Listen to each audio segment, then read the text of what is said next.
Tudo bem, presidente. Cumprimento o ministro Alexandre de Moraes, relator, e cumprimento todos os demais colegas que participaram da votação, tanto em assentimento quanto em divergência. É um debate muito rico e acho que essa é uma questão transcendente. Eu não acho que seja uma questão simples, que se esgote neste único caso.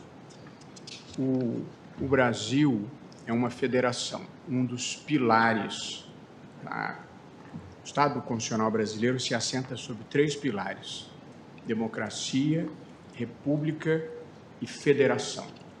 E, portanto, a federação é um desses pilares. Federação significa que os entes estatais, a União, os estados e os municípios, eles são autônomos e têm competências próprias definidas na Constituição.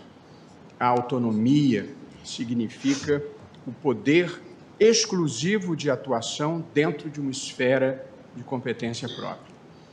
Os estados e os municípios, eles têm autonomia político-administrativa, eles têm autonomia legislativa e eles têm autonomia financeira e tributária.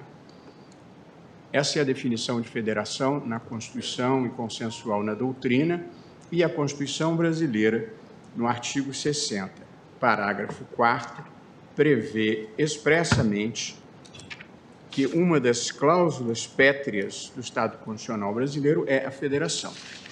Não será, diz o parágrafo 4º do artigo 60, não será objeto de deliberação a proposta de emenda tendente a abolir: 1. A forma federativa do Estado. De modo que eu considero em doutrina pura, antes de entrar no caso concreto, que suprimir uma competência financeira do Estado viola o princípio federativo e, consequentemente, viola uma cláusula pétrea. E, portanto, presidente, na minha visão, salvo situações particularíssimas, como foi o caso decidido pelo Supremo da remuneração dos professores, como regra geral, eu penso que não é legítima a criação de um piso nacional pela União para que estados e municípios paguem esse piso. E acho que mesmo a emenda constitucional enfrenta o obstáculo da violação de uma cláusula pétrea. Aqui, neste caso, há um problema de violação da iniciativa do chefe do Executivo, que é quem sabe as circunstâncias do orçamento, e uma violação de uma competência federativa que está prevista na Constituição, e acho que suprimi-la viola a cláusula pétrea. Porém, presidente, como é o caso aqui, se a União assume o ônus de integralmente pagar o piso que ela, a União, estabeleceu e que não pode impor, na minha visão, aos estados e municípios, se ela assume esse ônus, se o dinheiro vai sair do cofre da União, aí eu não acho que haja violação nem à cláusula pétrea, nem à iniciativa do chefe do Executivo. Portanto, a minha visão é que a União não pode criar ônus para outro ente da federação, porque isso dá a ela o poder de quebrar os municípios e de quebrar os estados, o que, evidentemente, a Constituição não admite. Portanto, presidente, na minha visão, pisos nacionais em um país com as diferenças e as desigualdades regionais do Brasil, como regra geral, não parece ser, com todas as vênias de quem pensa diferente, uma boa ideia. Determinar que Matões, no Maranhão, segundo o Google, a menor renda per capita do país, ou Novo Santo Antônio, em Tocantins, segundo o ChatGPT, inaugurando o ChatGPT aqui no plenário do Supremo, que seria o menor PIB per capita do Brasil, seja como for, equiparar a remuneração, o vencimento de qualquer categoria em Matões ou em Novo Santo Antônio A de Paulínia, em São Paulo, segundo o ChatGPT, maior PIB per capita do país, simplesmente é igualar realidades que são completamente heterogêneas. É simplesmente desrespeitar, na minha visão, o princípio federativo.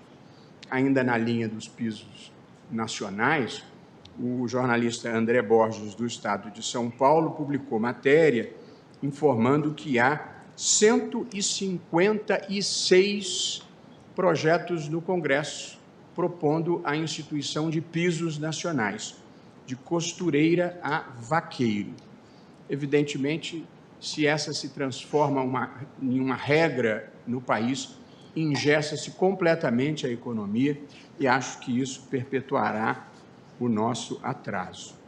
Portanto, presidente, acho que há uma complexidade federativa dramática na criação de pisos nacionais, fora da exceção dos professores, e acho que, no caso dos agentes de saúde, ao prever a emenda constitucional que a União arcará integralmente, este é o advérbio, deixe ter certeza, o vencimento dos agentes comunitários de saúde e dos agentes de combate, ficou o parágrafo 7º do artigo 198. Combate às endemias fica sob responsabilidade da União e cabe aos Estados, ao Distrito Federal e aos municípios estabelecer, além de outros consectários e vantagens, incentivos, auxílios, gratificações e indenizações a fim de valorizar o trabalho desses profissionais que merecem mesmo ser valorizado.